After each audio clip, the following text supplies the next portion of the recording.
morning. Kumlana Blat Gemara. Today's Daf Monday, the third day of Chalamoid. With Daf Pei Hey, we are up to the Mishnah, and we'll continue to talk about the product used for Menachos. And now we're going to discuss the oil. So now we talked about the flour, the barley. Now we're talking about the oil. So he says, and also before we talk about oil, we're going to talk about where exactly are we going to be bringing the grains and the flours from. So the Mishnah is actually not only talking about the Omer, it's also talking about the Shtei Halech and the two loaves of bread and Shavuos. And according to Tosfos, in fact, we're talking about all Menachos. And he proves it from later in the Mishnah, as we'll see. Ein Mevin, you do not bring these grains, the loy, whether wheat or whether barley, loy base hasvala, not from a place that used fertilizer, because it has a bad smell, and also means that the fact that it needs fertilizer, it's not premium quality. But boys base hashlachim, not from an irrigated field. Again, the quality is a bit inferior. Relayim base the island is crowded with trees. It casts too much shade, and therefore it's not really getting the full strength of the sun. So again, the quality is inferior, or the trees actually suck out some of the nutrients. So therefore, the quality of the barley or the wheat there is not good. But the heavy kosher, even though it's inferior, but the it is kosher. Keitzad hu oises. So what do they do with the field to make sure that it's premium quality? So what they do is nara shana reshayna. The first year they plow the field, but they don't plant the field at all. They don't plant it; they just they plow it. And then in Bushana Shni, in the second year, Zoyda, they planted Koidim lepesach shivim. So when they planted right before they used to plow it in the very beginning of the year to remove all the weeds and everything else. And then whenever they plant, they always plow right before the planting, just to the last minute thing, so that when they plant the seeds, it should be all right. So the first year they just did the plowing in the beginning of the year, and that was it. And the second year, they would have plowed together with the planting. Whether they plowed also at the beginning of the year, the Gemara will discuss that. And they do before Pesach 70 days. Why? Why 70 days before Pesach, which comes out to be the fifth day of Shvat? Why? Who? Because then the sun starts becoming stronger and stronger, and the days start becoming longer, and therefore that's the best time to plant it.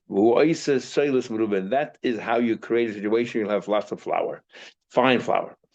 Keitzad, how do we do that? How do we check that it's fine flour? Boidik hagizber, the treasurer goes ahead and is boidik. And then the Mishnah will tell you how. It says, Tosfos, why the treasurer? If we're talking about the Menachos Daf, it's the kohen that has to do it. So the Raya says, we're talking now all Menachos, any flour offering. The Boidik Hagizber Machnis Yoda L'Teichen, and he puts his hand inside, any powder that comes up. So if it's too fine, it's also not the premium quality, it's possible. Aj Shenifne. Until they sift it well enough that all you have left is fine flour. And if it became all wormy, it is possible. It's not just b'dichatchil, but even b'di'evet it is possible. So I think not a shona, they plowed the first year. What exactly does the Mishnah mean? It doesn't mean not a shona, they plowed the first year. Vishnia and the second year, not a vizara. All they did was they didn't plow at the beginning of the year like in the first time, but they plowed it only at the time when they were about to plant it. So basically, they only had 1 year plowing and 1 year planting. Every planting comes with plowing right before it. Is that the pshat? Or dilmo, perhaps not a shana to shana. Maybe they plowed it the first year. Vishnia and the second year Zoyda Beloino, all the way around. Sorry, all the way around. Did they plow the side? The question was, did they plow the first year, they plow the second year, and then they planted with another plowing, right by the planting? Or did they only plow the first year, and the second year all they did was planting, and they did a plowing right before the planting, but they did not do a plowing in the beginning of the year? Rabbi says,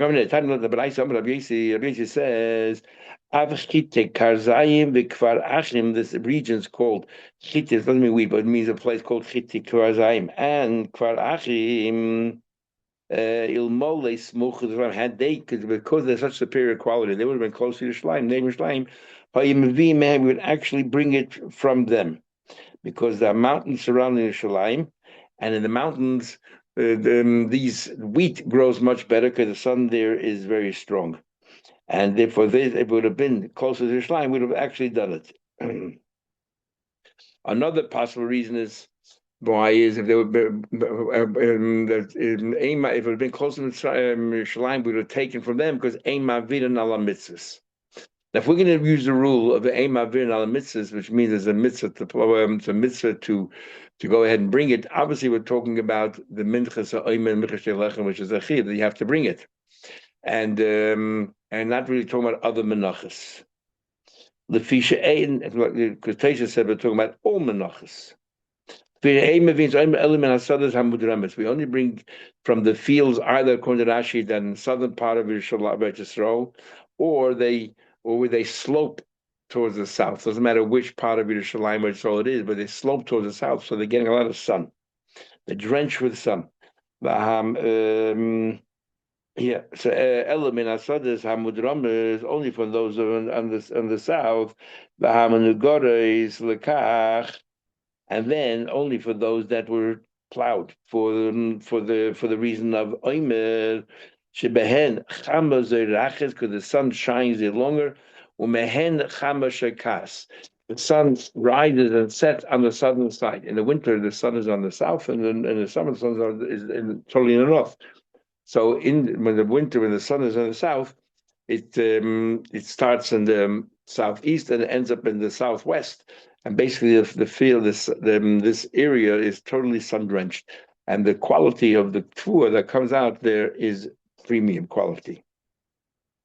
Then he continues, his Ketzah, what do you do? According to the Braisa, Norish, under the Shoina, Vishni, it says clearly here, you plow the first year, the second year, Chodesh, Vishoina, Vizoida. And then you do again the Cherisha to plant. So it says here, you plow, Shoina, Vishni, Chodesh, and then Vishoina, Vizoida. And then you repeat it again, and you plant. So he says clearly 2 years in a row, you plow. And then you do 74 pages, so that should be close to the sun. And that will produce, will produce that the stalk itself will be the size of a zeres already by then, and the part that has all the kernels in it, the sign will grow to 2 zerasim. The kaitzed, and you harvest, and you bundle it together, and you thresh it. Says that's another. I'm not talking about the Menachos Daf, because Menachos Daf you don't thresh, you would just beat it with your hand, as we learned before. And you win with the biter, and you sort it, and you grind it, menaked, and you sift it to maybe 8 gizber. They would bring it to the gabe. The gizber machni yoter, and the gabe places his hand inside. Imos above comes a powder. Enough to keep on sifting it until we get rid of all the power. Shnia, second time. Shuranosan says the test is that Gizbah Sach Shaman. A better test is the Gabbai, would basically fill his hand with oil, and then he put his hand inside the flour. All that fine flour, which is too fine and not good enough, will get stuck to his hand. It takes out all the dust. Telling me is what is he from? However, it says it says they do it. They plow and they plow again. So clearly they plowed twice at the beginning of the year, and apart from planting and plowing again. So that resolves the question. Says the Gemara, how does it resolve the question? Our Mishnah clearly omits the plowing in the second year. So obviously our Mishnah argues with the Braisa. So what do you bring me an eye from the Braisa? Well, the time masisin loik tani shayin. Doesn't say you repeat it again. And Braisa tani shayin, and the Braisa says you have to repeat it again. So l'chayda is clear that the Braisa and Mishnah are arguing. So Gemara kasha. That doesn't mean they're arguing.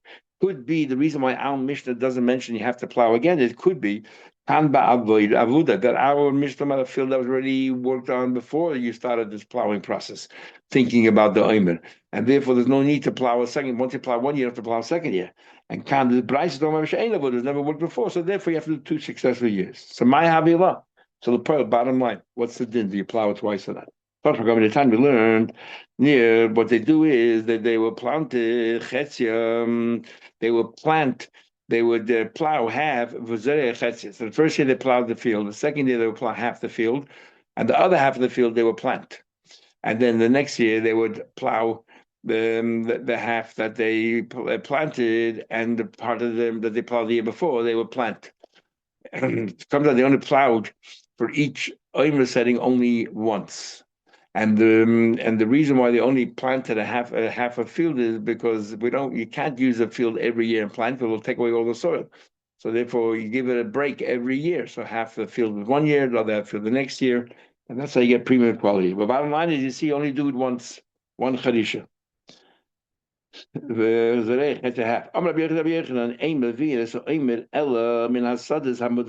don't bring the aimer only from southern cities.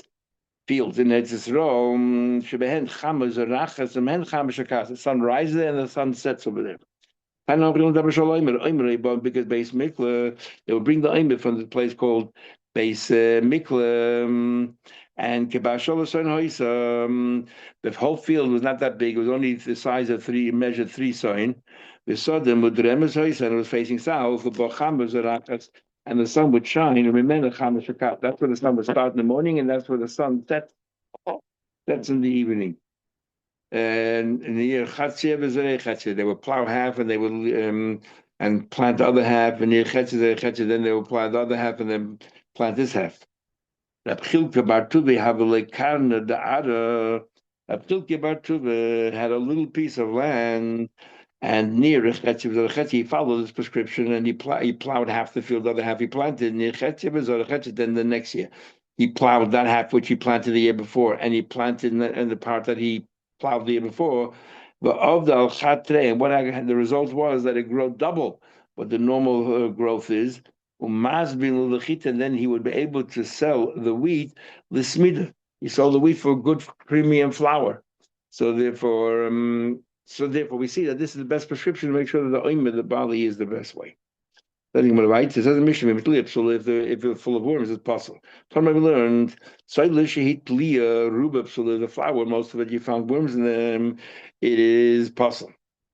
It is possible. And so too by wheat.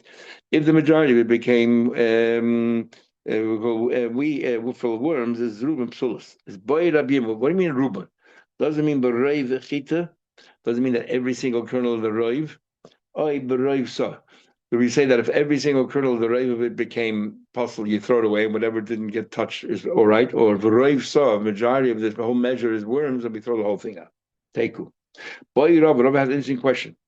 Higdisha, if you made it hektish, if you decide to use this with the worms in it, Mau sheyilke aleim shul balmum, will you get punishment as if you makdish an animal which is balmum? If you're makdish an animal which is a balmum, you will get malchus. And therefore the question is, when you're donating this over here wormy thing, which we just said you shouldn't do, because is it treated like a balmum? Even the pasuk of balmum is supposed to be disqualified from using it as wheat or barley. Does it treat like a balmum? And if we get 5 lavin, maybe balmum is only by animals. Take was a good question. Zan Hassam, so similar vein, we have a learned over there, collates the wood that they use firewood on the mizbech, any wood, shenim to beitlas, a worm, pastel gab mizbech, is puzzle for the mizbech. Omash molishon and lalach only if it's moist, because it's very difficult to take the worms out. Avol yavish, goyre if it's dry, and you found some worms, you just peel it off and it's kosher, because it won't. It's the moisture that brings it. Is boy Rav has a question. Higdisha, you makdish the wood. According to what Taisel is, according to the Rebbe, says that it could be a carbon. So do we say it's like you bought a carbon of balmum and you'll get your lavin? Even the possible came balmum ela behemo. Maybe it's on by behemo. Take with if it remains a question. So Rabbi Yirmi asked regarding the wheat, and here he's asking regarding the firewood. According to the Rebbe, holds that this is also considered a carbon. Mishnah. Now we'll talk about the oils. He says it, Tekua, there's a place called Tekua, Alpha L'Shem, and this is the Aleph, a little before the word expression Aleph. This is number 1 for oil. Abashol says Shnila. He says, another place that's sort of close second to this is a place called Regev Be'eva Yarden, the Regev, which is on the other side of the Yarden. Everywhere you could bring, from anywhere you could bring the oil. Ela Mikana Mevin, you could bring it from this place. You don't bring the same rules before. You don't bring it late based as well. You don't bring it from the fertilizer place because of the odorous smell, or because it's inferior. Base hashlochi, not from the irrigated fields because it's inferior. Not if you planted something else near the olives because it takes away some of its strength. But all these things are kosher. What you cannot bring is amphictin. And what exactly amphictin is, the Gemara will talk about later. And v'im hevi, if it did bring kosher, ein mevi'in hagargin, you do not bring from these olives shenosher b'mayim.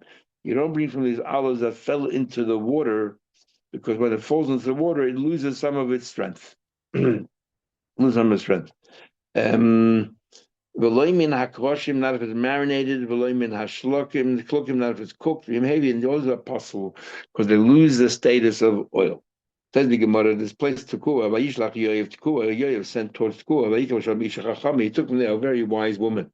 Ma'ishna Tekoa, why Dafka the city of Tekoa? Amar Rav Yochanan B'Tesha Gilim B'Shem Azai is Chacham B'Tzuyim, because they used to have a diet of olive oil, therefore they were intelligent. So interestingly, Gemara Hadi is towards the end, we say that eating olives is kosher l'shikha, makes you forget, but eating olive oil is actually makes you remember it.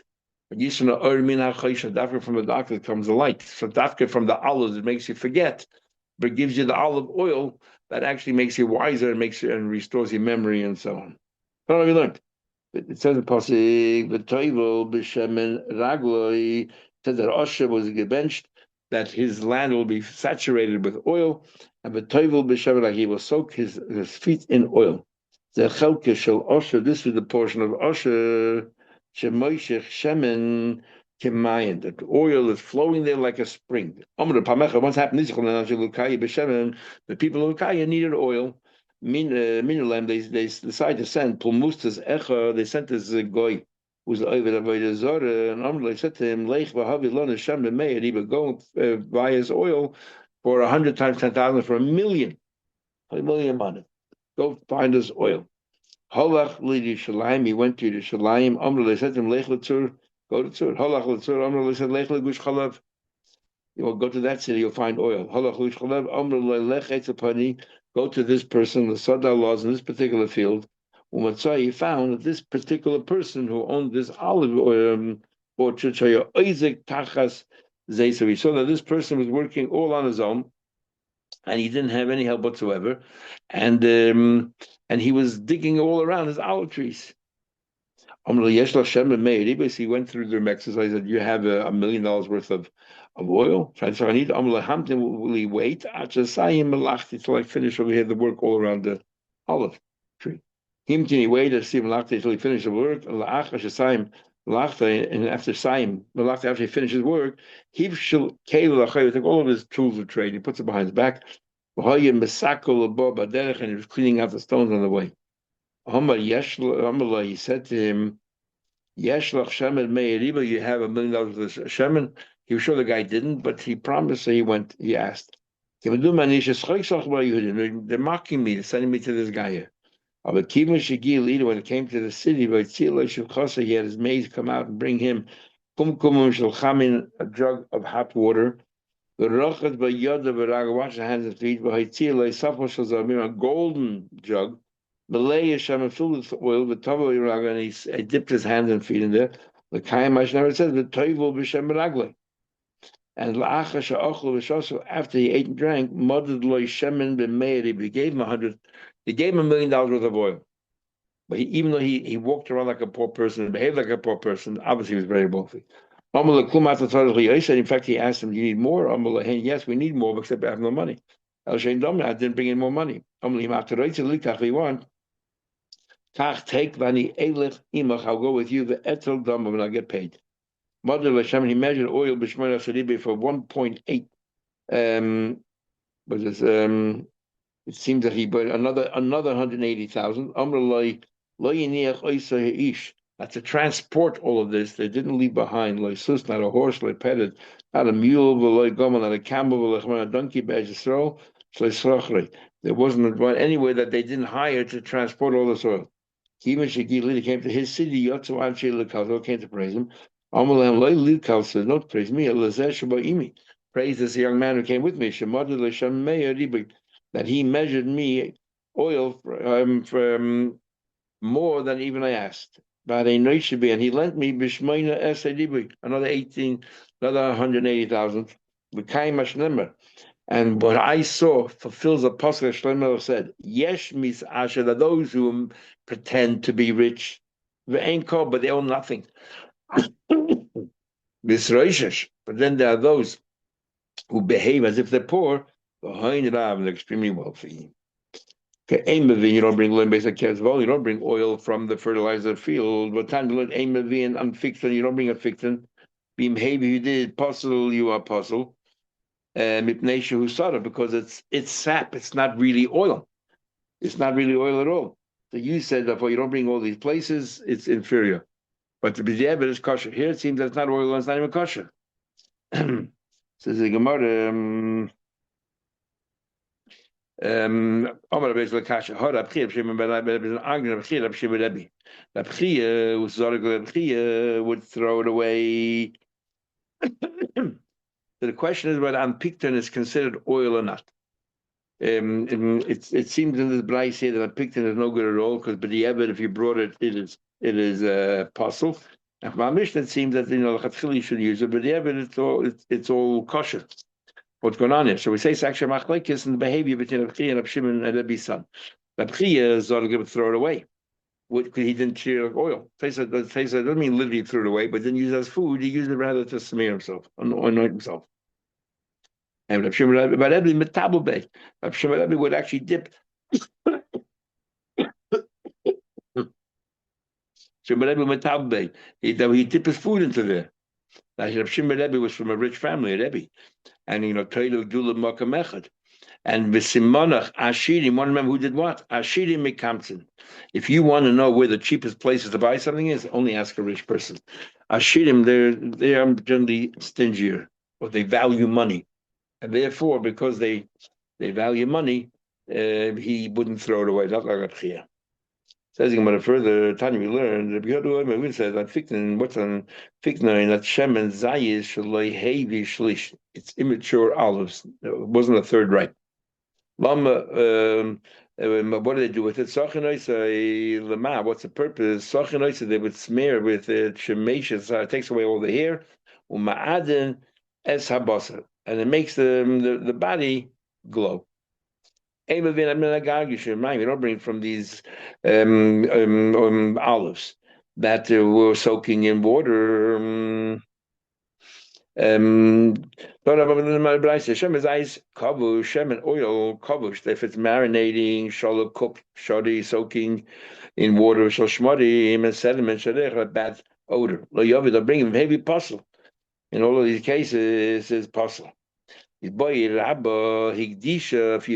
you tell me you can't use any of these things, what happens if it was marinated or cooked? So what happens if you would mark the shit? Same question I had before. Will you get malchus as if you brought up a balmum? Keeping the puzzle like a balmum, dummy, because it's puzzles like a balmum. A dilma ain't balmum el behemoth. Same question I had before. Well, balmum is only by behemoth. Take we remain with that question. If they have a good moed, we'll continue Mitzvah Shem.